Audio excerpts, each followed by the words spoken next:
Ibinunyag ni Kim Chiu sa isang panayam na may isang mas batang lalaki umano ang nanligaw sa kanya noon. Isang revelasyong agad nagpaingay sa social media. Ayon sa aktres, hindi niya inaasahan na may magpapakita ng interes sa kanya na mas bata. Bagamat ayaw niyang pangalanan kung sino ang naturang manliligaw, sinabi ni Kim na hindi pa siya handang pumasok sa ganong relasyon.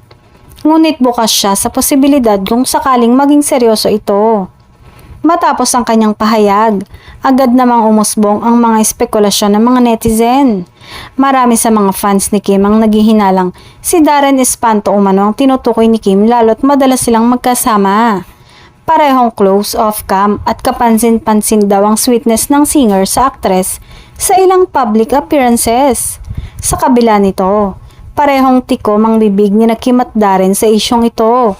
Gayunpaman, nanatili pa din ang pagkakaibigan nilang dalawa na ikinatuwa ng kanilang mga fans.